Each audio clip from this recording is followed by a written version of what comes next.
J'en ai eu plein des coups de blues, hein, vraiment, vraiment, vraiment. Genre des fois, j'ai besoin d'être seule et vraiment de réfléchir à est-ce que j'ai envie de continuer? Si je continue, il va m'arriver quoi?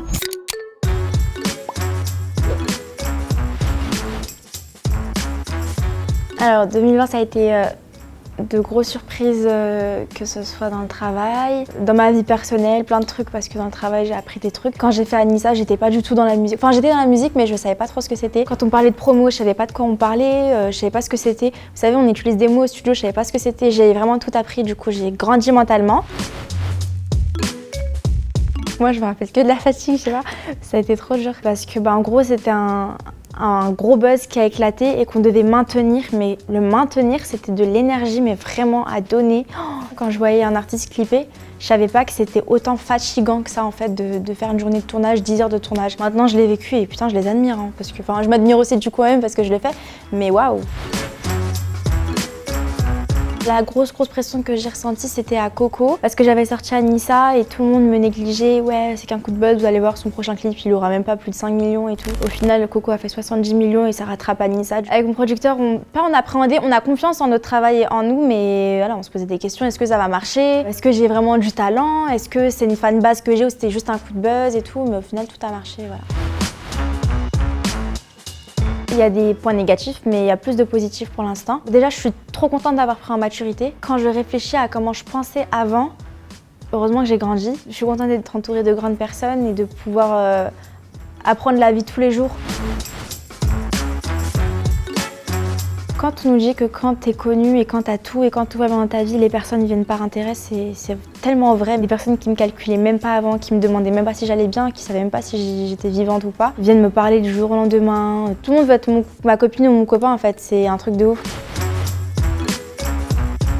Franchement, le plus dur, c'est dans la rue, c'est pas que c'est insupportable, mais si c'est insupportable. Des fois, je suis d'humeur à faire des photos, des fois, je suis bien, des fois, je me lève du bon pied, et des fois, je suis pas bien. Il suffit qu'une personne s'arrête et que l'autre voit que l'autre s'arrête, et ça va faire une émeute, et je vais jamais m'en sortir. Je me vois pas dire non à quelqu'un qui me donne de la force, en fait.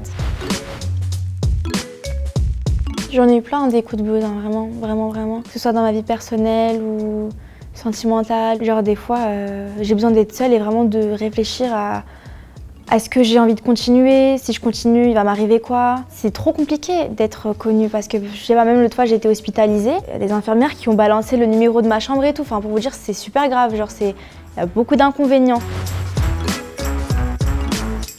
Ma mère, ça a toujours été une maman poule, que je sois connue ou pas. Si je sors pas couverte, elle va m'étrangler avec mon écharpe, genre vraiment. Et mon père, il est lui-même artiste. Il me pose beaucoup de questions sur ce qui va arriver et tout. Il s'intéresse grave à ma carrière.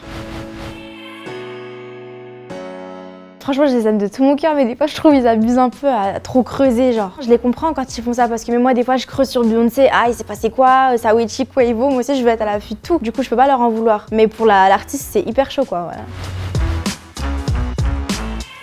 Peno était en contact avec son manager et il m'en a parlé et j'ai dit oui direct parce que j'aime beaucoup ce qu'il fait. Et il aime beaucoup ce que je fais aussi, du coup voilà, ça a collé. On a pété un petit peu au même moment. Lui, c'était pendant le confinement après la série validée.